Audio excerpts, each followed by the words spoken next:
Welcome, brave souls, to the chilling depths of horror and detail, the realm where the shadows whisper ancient secrets and nightmares come to life.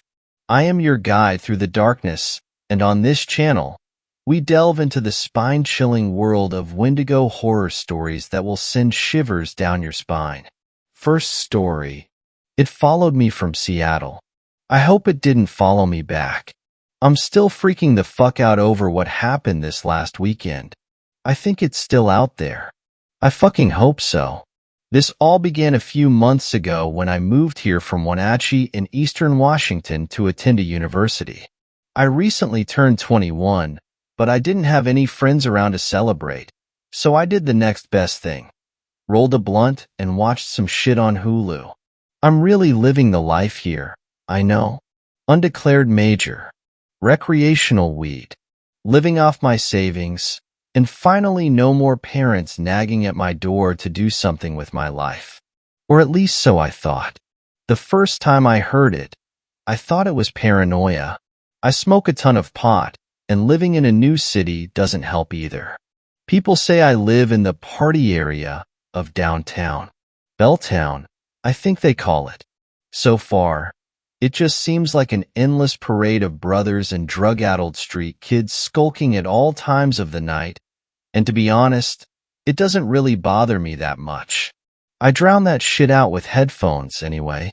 I much prefer it to that cold, deafening silence. The silence so strong you start realizing just how bad your tinnitus actually is.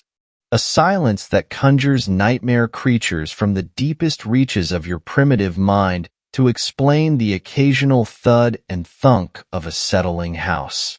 It was in that silence that I heard it. I was grinding some bud for my third bowl of the night when I noticed the empty quiet that filled the space outside of my apartment. I'm on the ground floor, so I'm basically used to all types of yelling, singing, arguing, and fighting when the sun goes down. But not now. Not tonight. There was nothing. Scratch. Scratch. Scratch. Scratch. Scratch. Scratch.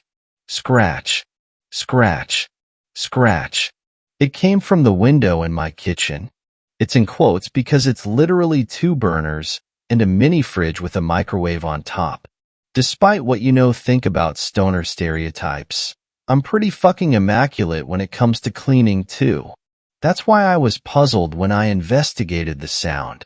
Small amounts of dirt speckled across the small excuse for a counter under the window. The window was closed. I cleaned off the counter and figured I was too high to remember making that mess earlier. Fear was overcome by a wave of relaxation when I hit my pipe. Purple Kush. Family Guy eased me into a coma, and by the morning I didn't even bother thinking about the noise from the night before. But from then on, it kept happening. Night after night after night. The same 3. Scratch, scratch, scratch. Always at different times, too. 1 o'clock, 2:45. 1:37, 3:40. There wasn't really a pattern to it, just the same weird interval of 9 scratches. It seemed to be getting faster every time. I just started assuming it was someone fucking with me. Maybe some guys picked a place to fuck with every night after they left the bar, and I just happened to get lucky. This thought calmed me down, and I was eventually convinced that this was all it was. I still didn't have any friends here, and with the cold snap and rain, I didn't really feel like going out and making any yet. The school quarter was almost over, and I noticed that I wasn't getting enough sleep. The scratching was getting louder now, and joke or not, I had to get some rest before finals week. One of my classmates suggested going camping. She even offered to let me borrow her tent and sleeping bag. Supposedly, getting out of the city once in a while and being in nature helps calm the mind. Kinda hippie sounding, but I was stoned when she suggested it. I took up the offer and made a reservation at a campground near Mt. Rainier for this past weekend. I'd rather not say which one because it might still be there waiting for someone. The girl from my class met me at a Starbucks downtown and gave me her camping gear. I really appreciated the gesture, but I'm not sure if my high-as-fuck monotone voice and glossy red eyes conveyed any evidence of that. Didn't matter anyway. I packed a couple grams of bud, my pipe, and my old Nikon SLR. I got inspired by all the Milky Way pictures people post on the internet, and sleep or not, that was my mission now. The trip out to the park was long, and boring. Saw maybe one gas station for 20 miles, and I may have eaten my snacks on the way there. I stopped there to re-up the trail mix and Cliff Bars and Muscle Milks before I continued on my way.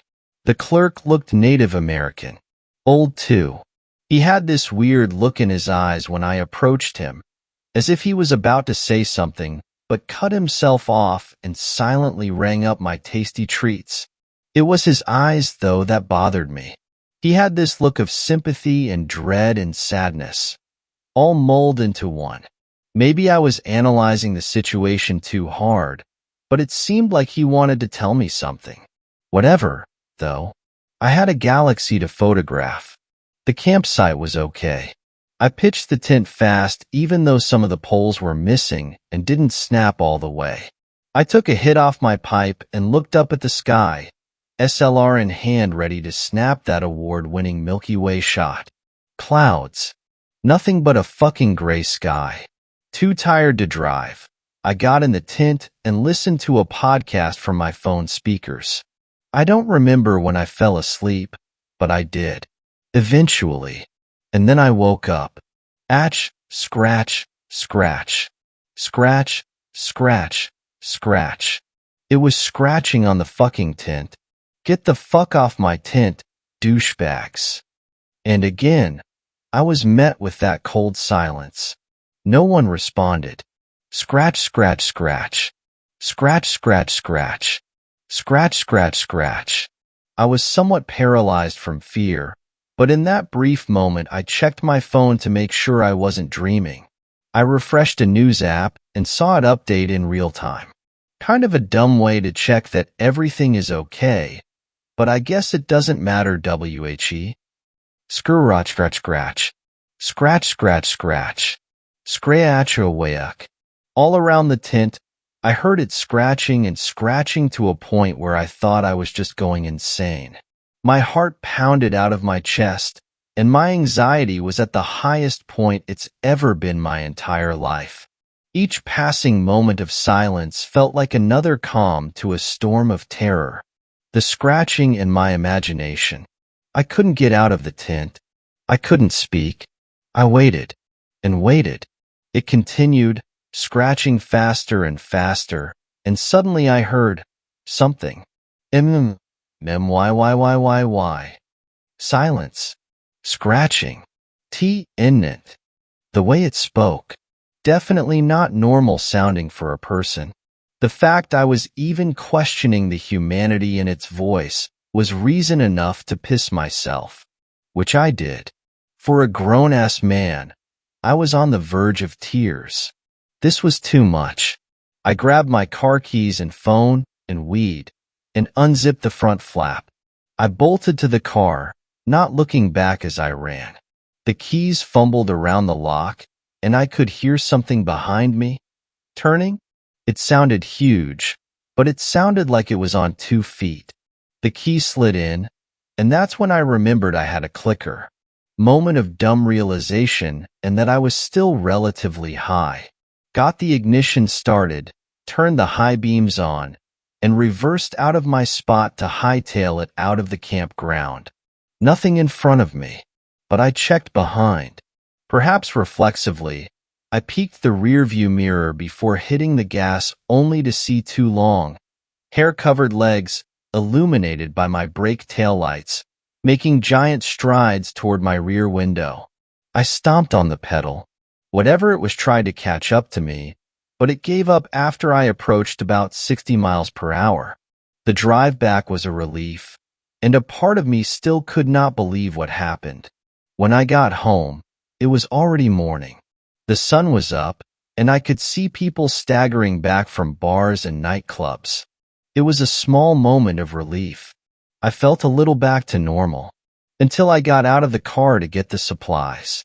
Huge gashes were scratched into the window and door, and my tailpipe was slightly bent. At least I'm not crazy, I thought. I lifted up the rear hatch and forgot that I abandoned that girl's camping gear out near Mt. Rainier. My stomach dropped. There's no way she would believe my story. But that's when I noticed something else in the back seat of my car. Dirt. Small amounts of it speckled across the floor and seats. Update 4:53 p.m. Pacific Standard Time. It's back. Second story. The Wendigo is near. This is a story which happened to me and my friend a few years back. I work in a national park as a park ranger. When my life was relatively normal, I had just landed a job at a national park. Life was good as I was working with my buddy Rob. The second day was strange. We found bear traps on the ground. We never put them there. Other than that, another day in paradise. But throughout the night, I swear I heard a loud screech coming from the woods near my watchtower. I looked and saw nothing. I just shrugged it off after a little while. As of lately, we have been finding small animal corpses around the woods. This is normal since we have bears all over. It's just that these marks were too big to belong to a bear. What's even weirder is we found a tooth inside of a bloody deer. This tooth was too huge and sharp to belong to a bear. I think we have a new animal in these woods. Today we found a bear, hanging from a tree and gutted. I nearly threw up. No animal in the park could do this. Boss told us from now on to stay at the watchtowers. I kept being reassured that everything would be fine, but at this point I just couldn't be too sure anymore. Lately the screeches have been more frequent. I'm having trouble focusing. When I was younger, I was told of a creature that fed off people and animals. It could also mimic voices. It was called a Wendigo. Of course, I don't believe in that paranormal crap, but something was taking out animals throughout the park. I swear I heard Rob call me from outside of my watchtower. He yelled, "Hey Trent, you have got to come see this." I nearly left, but I just felt that his voice was off, nearly distorted. I looked out of my watchtower to see Rob, his insides dangling in the breeze. My boss ruled this out as an accident. That still didn't stop the police from questioning me. I know I heard his voice. I saw something in the woods. Let me explain.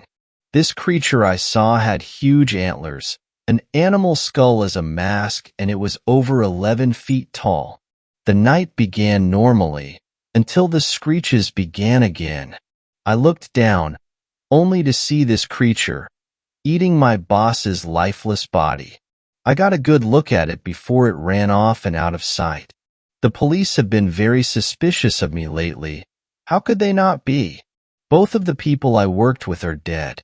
I tried to explain what I saw to the police. Of course, nobody believed me. It all led to me being terminated.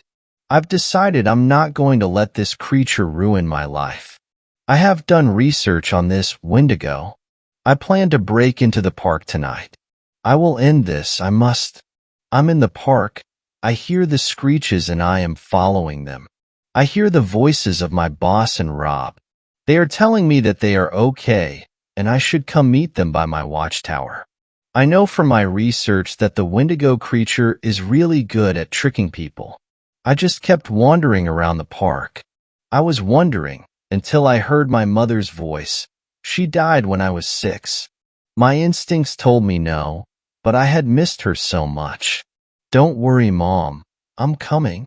Third story. Sinister beings in the Oklahoma forests. I'm so excited to see Mom. My daughter exclaimed. I know you are Honey. Come on now, get in the car. To give you all a little backstory, my name is Michael. My wife divorced me 2 years ago due to me having a crippling drug addiction.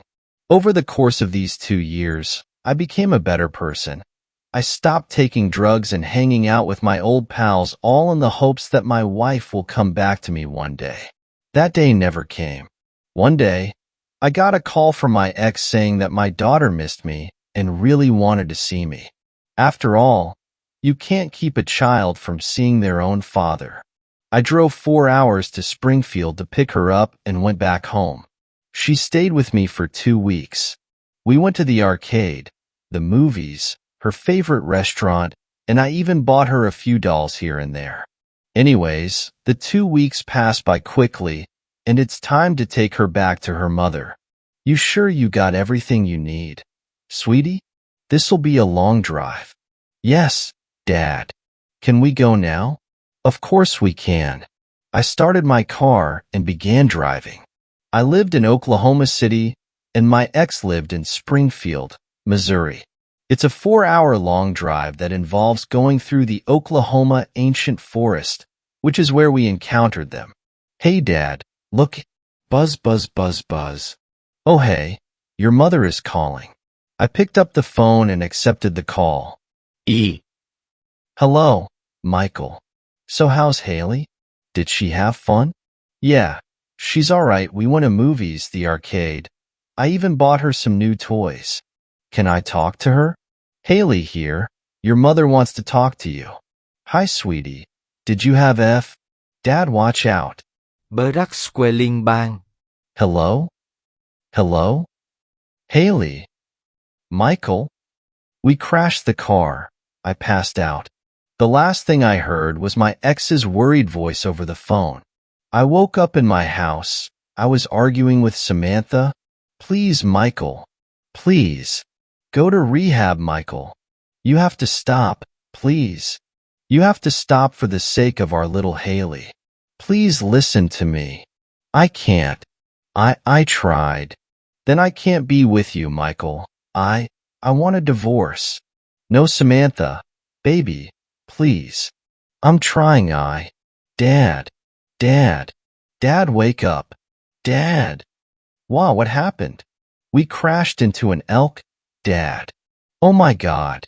Oh God. Haley, are you hurt, sweetie? Only a little. Is the elk still alive? Yes, Dad. I think it's hurt. I grabbed my pistol out of the glove box and got out of the car. I saw the elk, covered in blood and barely breathing. Poor thing. Oh, you poor, dumb animal.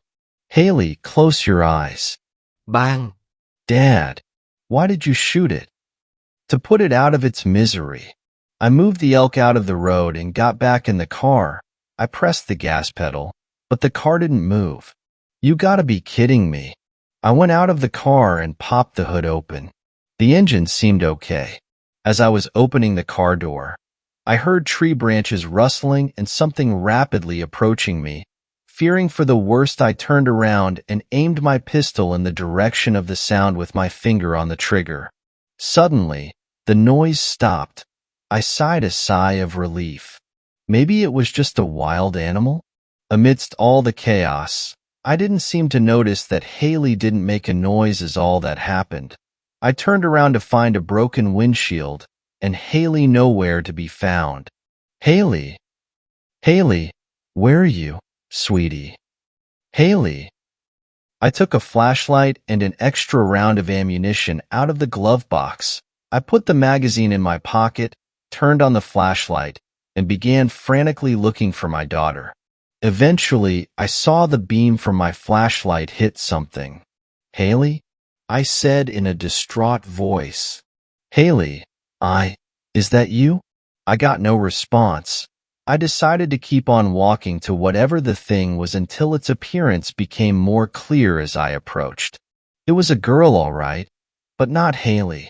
She looked much older, maybe 15 or 16.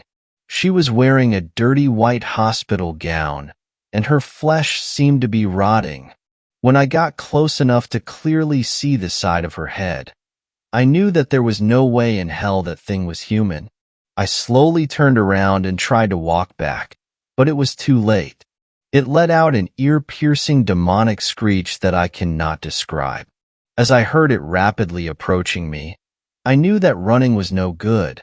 I aimed my gun and fired half the mag at it until it finally collapsed. Thoughts started rushing through my brain. Did these things take Haley? What if they killed her? She's probably shivering out of fear right now. As my brain was processing what just happened, I heard a loud scream coming from the forest. Aha! Haley! Oh my God, that's Haley! I ran as fast as I could in that direction. I ignored the pentagrams and Wendigo skulls hung up on the trees and kept on running towards the direction of the noise, pistol in hand. Suddenly, the fog cleared. The light of the midnight moon shined through the forest. The joy I felt was soon replaced by dread as I saw strange beings around me. There were at least 5 of them. One seemed to look like a Wendigo. The other had the body of a horse and the torso of a human. The only thing I could say about the third one was that he had a tall, slender humanoid body, wore a maroon hoodie with a black cape, and carried a strange object in his hand. The fourth one was a fat humanoid figure. In his hand was a rotting, half-eaten corpse of a cat. The fifth one was an old woman. She was tall, very tall. She wore a black dress and had black paint under her eyes. As I stood in the middle of those creatures, I knew I was hopeless. There's no way the 10 bullets I had left would take out those hideous things. I blinked and saw them all standing not 5 inches away from me. I started shivering, thinking about how gruesome my death will be. They all started chanting something in some sort of language I could not describe. I felt hopeless until the old woman raised her hand, and I saw Haley. Haley, Dad? Dad, help. Let us go. What do you want from us? Why are you doing this to us? Let us go.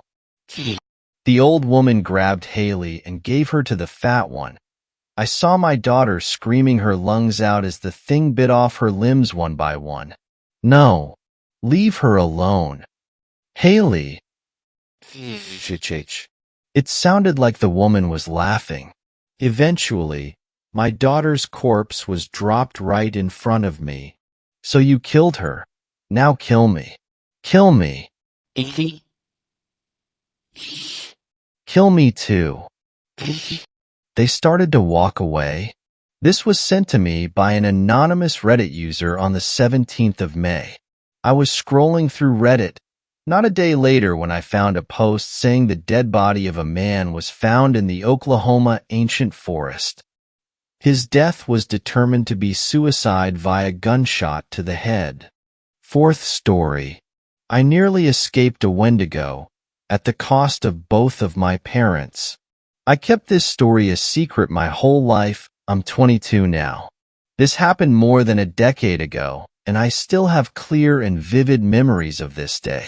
I miss my parents so much and wish I never did what I did that afternoon. I had a nice family.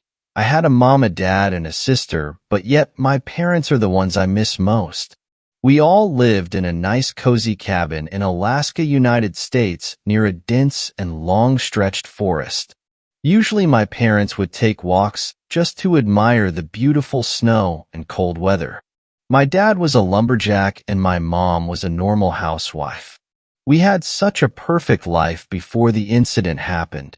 One morning I woke up to my sister yelling at my parents because she hated living here. I gave her the benefit of the doubt because she was 19 years old and had her own car but no friends due to us being isolated for miles. This argument went on for 20 minutes before I heard a door shut very loudly. I rushed downstairs to see what happened, and my mom was crying because my sister had left our family to move more in the city in a different state. My dad still had to hear this news due to him, still cutting trees into smaller pieces out back. I rushed outside and I saw my sister. She wasn't actually going to the car, but instead going into the forest. I knew it. My kind sister would never leave us. I decided to follow her and see what she was up to. I quickly put on my jacket, boots, gloves, and snow pants and went into the forest. As soon as I went outside, I realized only one car was in front of our house. It seemed weird, but I just thought Dad had to run to the store and do a few errands. So I ran towards where I last saw my sister. Once I was inside the forest, I realized it stretched longer than I thought it would, and weirdly enough, there was a path leading straight. I thought my dad cut these trees due to me being little and not really knowing much about lumberjacks. I went on, and when I turned back, I could still see the house.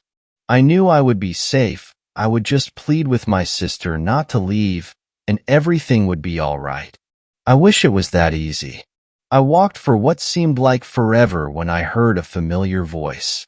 My sister, I thought, and started running towards that voice, but came to a stop. In front of me were long, white, and clean bones shaped like an old Native American roof. There was one thing that stood out with those bones. My sister's pink and gold necklace, which had her name on it. I read it, and it was her name. Now I was getting scared. I turned around to see my house nowhere. I was lost. I shouted, "Mom, Dad," but nobody came. I ran in what seemed like a loop for 5 minutes when I heard footsteps. The footsteps seemed like that of a large creature. I ducked behind a log that had fallen and hid to not show myself. I peeked through holes in the log and saw it. This creature, it was black head to toe, had blood dripping down its half-torn face. It had large, bulging, almost human-like eyes. It was standing upright. It looked almost 7 feet. The scariest thing was I could see the creature's ribs, heart, and what looked like lungs still beating and perfectly in sync. I almost screamed at the sight of its nails. They were long and had points on them. The creature looked around, and when I blinked, it wasn't there. Weird, I thought, maybe I'm just imaging weird things. I tried to laugh it off, but the thought stayed at the back of my head. I had enough and decided to run backwards again. This went on for another 5 minutes when I heard my mom's voice. I ran towards it, and it was near the bones I saw earlier. But the closer I got, the more it seemed stranger.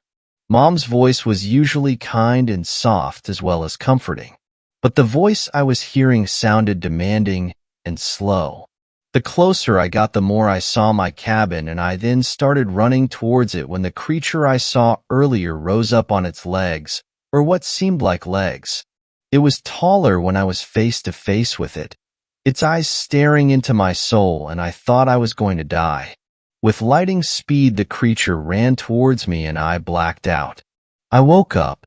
I was alive in my bed, and my sister was here too.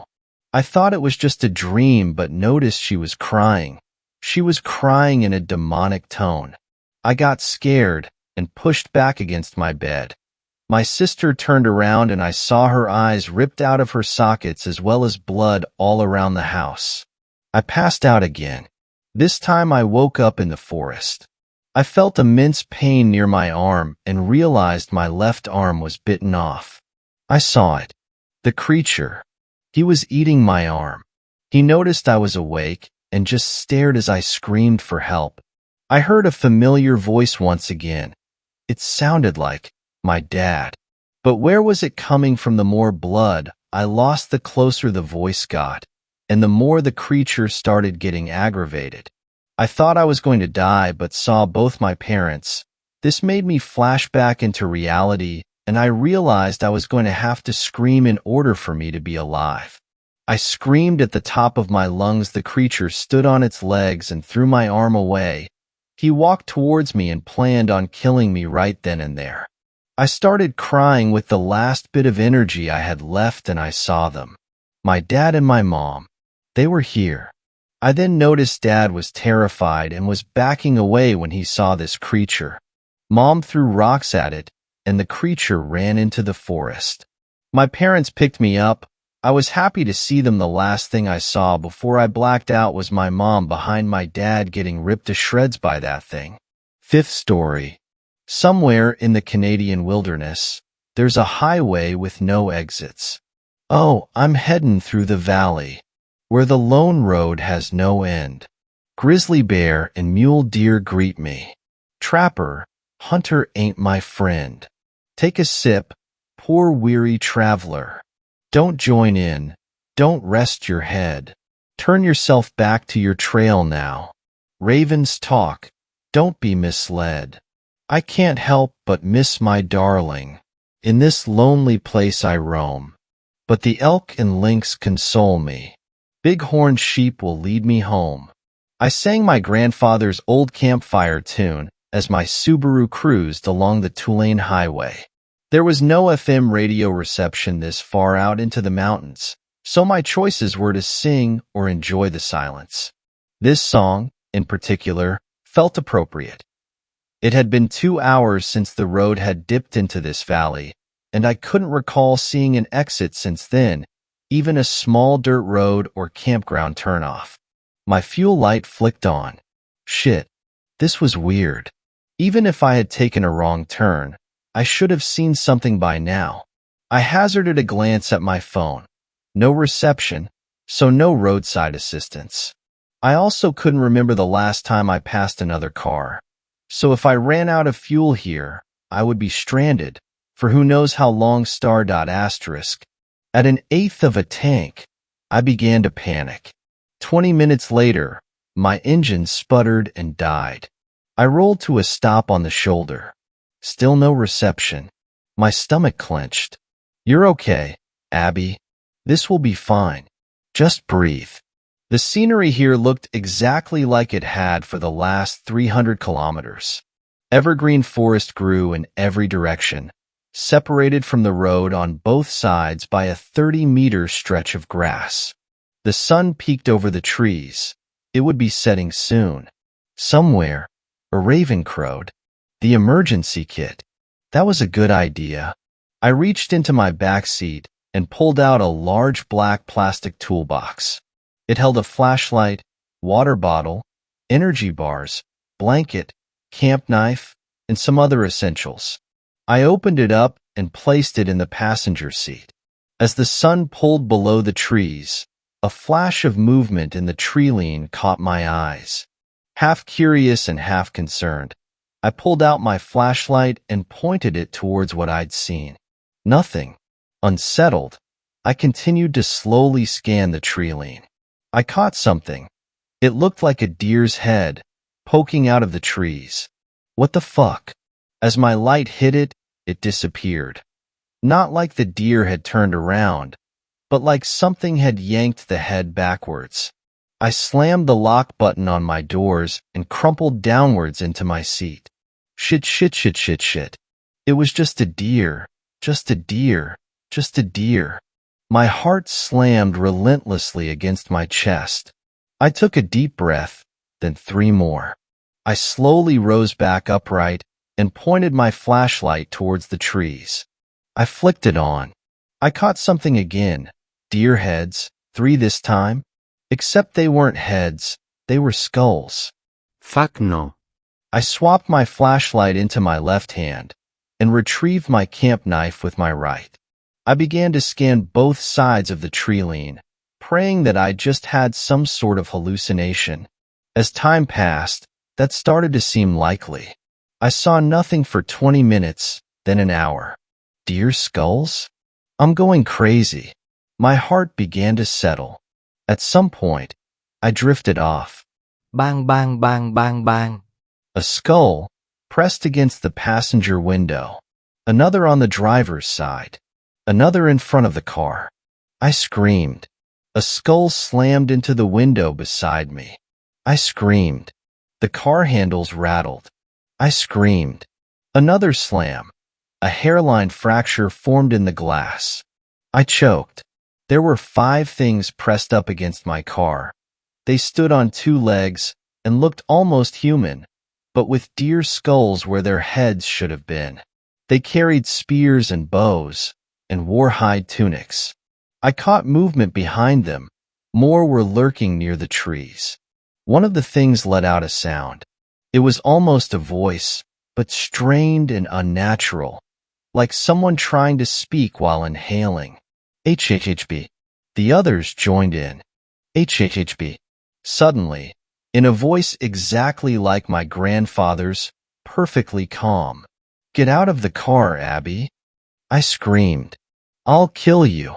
Leave me the fuck alone. I'll kill you. I fumbled around below my seat and retrieved the camp knife from where it had fallen. I held it out with shaking hands. The window shattered. A hand reached through and clutched the handle. I thrust forward, burying the knife in the thing's forearm. It pulled the arm back, taking the knife with it. I held on for dear life. The other hand darted forward, grabbing my wrist. It squeezed immediately. My hand went numb. It yanked the knife away, and my limp fingers surrendered it. I backed myself up, trying to slide into the back seat, kicking out desperately with my legs. The car door swung open. Tears streamed down my cheeks. Please iden twanity iden twanity iden twanity. Ignoring my pleas, it grabbed my left ankle and yanked. My head struck the car seat, then the door, then the ground. My vision spun. My hands desperately scrambled for purchase as my body dragged across the dirt and rocks. I bucked, trying to free my foot and get upright. I kicked the thing with my other leg. It didn't even react. I thrashed and shrieked at the top of my lungs.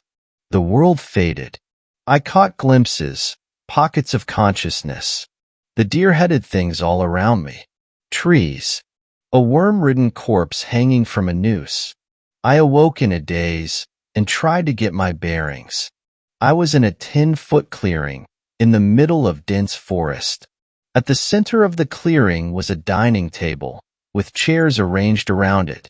I was seated at the foot. The rest of the places were occupied by the skull-headed things. All of them were quiet, turned in my direction. No animal noises, no sounds of wind whistling through the trees. No ambient sound of any sort pierced the silence in the clearing. There was only me and these creatures from hell. The table was set for each of us. In front of me was a goblet of black liquid and a plate of unsightly meat. As I looked around, one of them spoke in the same unsettling voice as before. Drink, eat, sleep. I shook my head. Have a sip. You must. Something about those words was familiar. Take a sip, poor weary traveler. The song echoed through my head. It reminded me of my grandfather, of nights spent around a campfire in the backyard, singing songs and roasting marshmallows. I would give anything to be back there, anything to be anywhere else. As I continued through the verses in my head, an uncanny realization swept over me. The valley, an endless road, things that mimic human speech, like ravens. They're hunters, trappers, a glimmer of hope in the darkness. It might be a coincidence, but I'd take it over nothing at all. So that means I took a sip of the black liquid. It scorched my tongue, and I stifled a gag. At this, the hunters took massive swigs from their goblets. They broke out into strange chatter. It sounded like a mixture of different animal calls, all blended together into something singular and bizarre. They weren't looking at me anymore. Don't join in. Don't rest your head. As quietly as possible, I lifted out of my chair and slunk towards the tree-line. They didn't seem to notice, or if they did, they were too busy to stop me. I broke out into a run. As I hurtled through the trees, I kept my eyes peeled. The song mentioned trappers, too. I could barely see in the darkness, but managed to narrowly avoid a net strung up between two trees, and just barely noticed a tripwire lying across the forest floor. I ran and ran and ran. Nothing seemed to change, and I had no sense of direction. For all I knew, I could have been running in circles. Once I couldn't run anymore, I alternated between walking and jogging. After about an hour, I started hearing voices, every minute or two, coming from somewhere in the distance. All sorts of perfectly normal voices, some of which were familiar. Abby, where are you? My best friend. Mom? Are you out there? Can you talk to us? This is Banff Search and Rescue. A man. Please help me. I'm caught in the net. They're going to kill me. Please help me. a child. Ravens talk. Don't be misled. It barely needed to be said. I continued onwards. After another 20 minutes, I started to hear movement behind me. A long ways off, but getting closer and moving in my direction. I picked up speed and turned 20 degrees to the left. 2 minutes later, the sounds turned as well. They were on my trail. I was out of energy and out of options, in the middle of nowhere. Did I really think I could get away? I felt the little sliver of hope in my chest flicker, but it wasn't dead yet. All I could do was keep running, and I could do that. For half an hour, I managed to stay ahead of my pursuers. I wasn't moving very quickly, but neither were they. Following my trail must have been difficult. As lightheadedness started to set in, I spotted another trap ahead. This one was different. It had caught something. It was a net, hoisted a foot off the ground, and inside was an animal, desperately thrashing around. Poor thing. I'd been running for my life for hours, but something about that trapped animal broke my heart. I know the feeling, little guy. I sighed. I had 2 seconds until I reached the trap, 2 seconds to make a choice. All right, let's do the stupid thing. I was doomed either way. At least this animal could get away if I stopped to help it, even if that allowed my pursuers to catch me faster. I reached the net, then crouched down, sized it up for a moment, and pulled the fastening knot apart. The creature bucked and came free. It was a sheep with 2 large horns. Big-horned sheep will lead me home. The sounds of the hunters drew closer, almost within a stone's throw. The sheep took off, and I followed. A dawn glow started to fill the forest. The sheep bounded through the trees. I desperately pushed through the underbrush, hopping across streams and over stones, trying not to fall behind. My foot slipped on a stepping stone, and I tumbled to the ground. I hastily struggled to my feet, then slipped again. I stumbled forward another step, and my legs gave out from under me. My overspent body was finally shutting down. The sheep was surely long gone by now. I'd lost my chance, just when there was finally a glimmer of hope. I screamed in frustration and despair, and tears welled up in my eyes. My body refused to move. I curled up and waited for death. I felt something wet on my forehead and looked up in shock. The sheep was standing over me, licking the sweat and blood from my face. I smiled in appreciation for a moment. Then, with dread, I turned to look behind me. As I feared, the hunters were barely 20 feet away. They had stopped in a semicircle around us. They brandished their spears and bows, and their skulls screeched and hissed menacingly. Calmly and deliberately, the sheep stepped in front of me, placing himself between me and my pursuers. It was just a small creature, not more than 4 feet tall. But as it stood there defiantly, I couldn't help but feel safe. The hunters looked jittery now, glancing back and forth between one another. What's stopping them? Are they afraid of the sheep? The sheep turned his head back and forth slowly, looking at each of the hunters in turn. He stomped his feet. At the same moment, they hissed and screamed like wounded cats and fled in the direction they came from. I pulled myself to my feet, steadying myself against a tree trunk. The sheep proceeded slowly now, and I limped onwards behind him. Eventually, the trees began to clear, and he stopped. I crouched down next to him. Is this as far as you go? The raspy voice that escaped my lips barely sounded like my own. He bucked his head up and down slightly. Not sure whether it was appropriate, I pulled him into a hug. I started to cry again. Thank you, I whispered.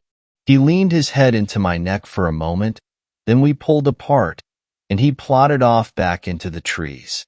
The more I think about that night, the more I conclude that I found the favor of something ancient and powerful that day. something that could have easily freed itself from that trap if it wished to. I continued to the edge of the forest, and I found myself back on the highway. I heard the sound of a vehicle and turned around.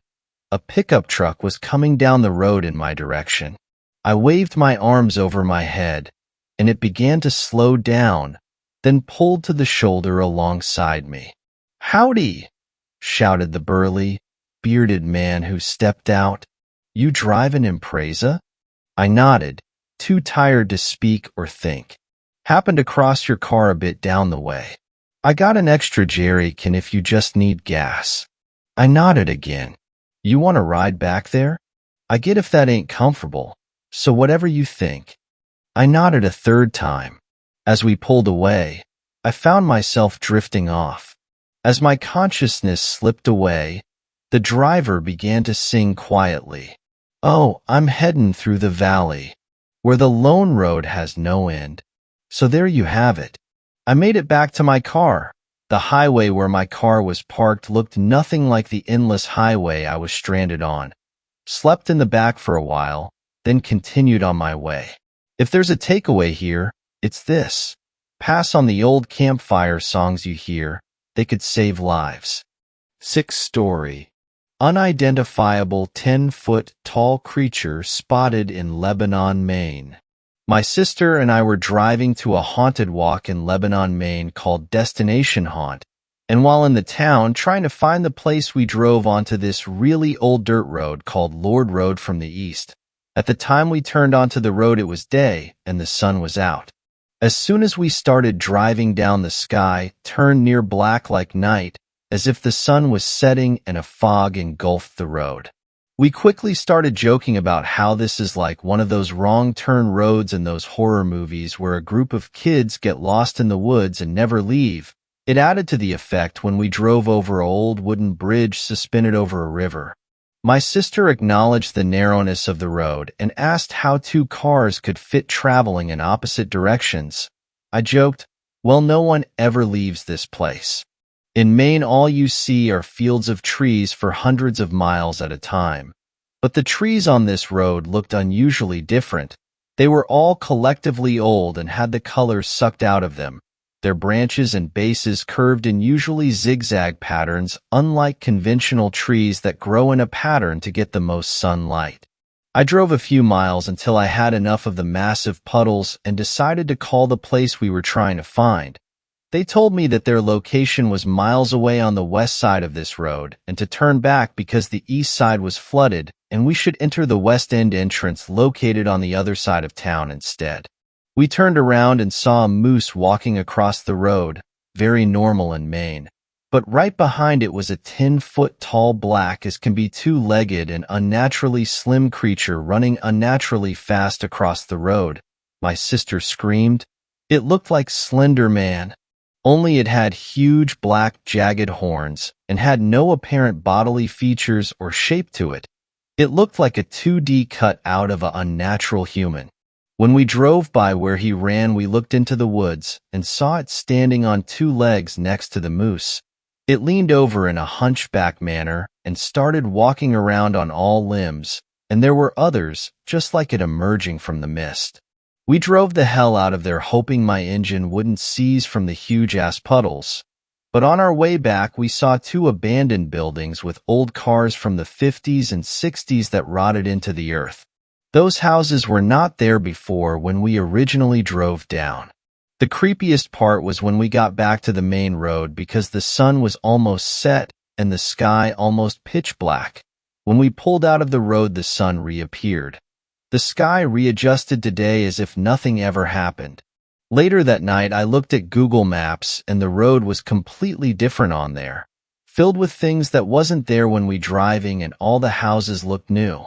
After telling a few people about it, someone told me that Lebanon, Maine is known to have a lot of strange paranormal stuff happen, and that there is even a self-proclaimed witch fortune teller who lives there. Has anyone here experienced something like this? 7th story. The Wendigo. I am a fan of horror games. I don't play them, but I love watching my favorite YouTubers play them. In fact, My favorite YouTuber who used to play horror games is H2O Delirious. One of my favorite game that he played is Until Dawn. I love it because it deals with a cultural monster, the Wendigo. The Wendigo is a monster who craves for human flesh. Wendigos were once human, but because they started to eat human flesh, they turned into Wendigos. Wendigos are able to imitate other people's voices to trick their prey. Wendigos are able to hear heartbeats from miles away. They are also really fast. I am starting to go off topic. Here is my story. I had my own experience with the Wendigo. I live in a small town near the forest. I won't reveal where the place is because I am still afraid that it is still there. A friend and I, a female girl that is a year younger than me, decided to walk in the forest by ourselves. There aren't any dangers in the forest since we were still close to town. We stumbled upon a 2-story, worn-down cabin while walking near the outskirts of town. Most of the second story was non-existent. It seemed strange that it was still up and no one torn it down. Before I was born, the people of this town torn down all buildings in the forest for reasons unknown. I tried asking my parents, but their response is that it was very difficult to aid people who lived in the forest. Anyway, my friend and I got very curious and decided to check it out. We were quiet upon entering the cabin, which now that I am looking back at it, I am very thankful that we were quiet. At the time we were quiet in case there was a homeless man sleeping or a dangerous person in there. It was still daytime when we were exploring, so we had plenty of light in the cabin, but there was one part of the cabin that was covered up. There was a black tarp that covered a doorway to some room. We never went near the doorway. We were both scared that we would get jumped by someone. My friend and I both agreed to stay clear of that area. Throughout the exploring, we both noticed that there was a faint, disgusting smell. The smell lingered only on the first floor. I know the reason is because since the second floor is open, the wind would blown off the smell away. Plus, there must have been dead animals beneath the floorboards or something. It was only when we got near the closed-off room did everything went downhill. Both my friend and I started to get a bit louder since we did not hear anybody in the building. When we got near the hallway of the room, the smell got drastically stronger. Then we both noticed that the tarp had moved ajar. The room was still too dark, but I could have sworn that there were a pile of bones. I noticed that my friend gotten slightly scared because neither one of us had gone 8 feet near the room. My first thought was that someone was living here, and that we should get out quietly in case the person was dangerous. I signaled my friend to be quiet and to follow me towards the back exit. As we were about to leave, we heard a familiar voice. I looked at my friend and I could see in her face confusion. Then it spoke again. It was calling for help. We both continued to stand near our exit, frozen in shock. Who could it be? Why would anybody need help in this place? We explored this cabin, and we know the area. You could hardly get hurt around here. I got rid of my shock, and slowly I went near the shouts. My friend, upon realizing that I was making my way towards the shouts, pulled me back. She told me that it might be a trap, and that I should not go any nearer to the person. She also said that the voice seems off. She does not understand why, but she knows that there is something off about the screams. No later when she said that, we heard some other people shout if the mysterious screaming person was okay. Quick movements were heard somewhere in the cabin. Fear struck us both, and we slowly walked backwards to the door. The movements that we heard seemed inhuman. The sound we heard is like the sound of the wind of a jump rope makes when going really fast. Not only that, but after the event, when my friend got the courage to speak about this event, she said that she saw a blur move across the room near where, maybe, the other people were at. By the time we were at the door, the other people came. They were 2 unfortunate men. They both looked around before seeing us. "Are you 2 okay?" one of them asked. We gave no response. We were still afraid what was in the house. One step forward towards us was enough. "Are you Dash?" She got cut off. The thing that was lurking in the shadows came out. It attacked the man. The thing was bony and the skin was pale and rotten. It looked human, but it clearly wasn't. The thing ripped the head of the poor man. We did not see the rest of it, for we booked out of the cabin and ran as fast as we could. All we heard a scream, but as soon as we heard it, it was cut off. Then there was another one, but this one wasn't human. We both did not stop until we reached the town. We never spoke to this event to anybody. Not even when people have asked us if we were okay, since we both looked pale and out of breath. Be careful out there in the woods. You never know what might happen. May the Lord save you if you come across one of them. Thanks a lot for watching the video till the end. Subscribe to our channel Horror in Detail. Drop your opinions/suggestions in the comments section, and like the video as it helps with the YouTube algorithm.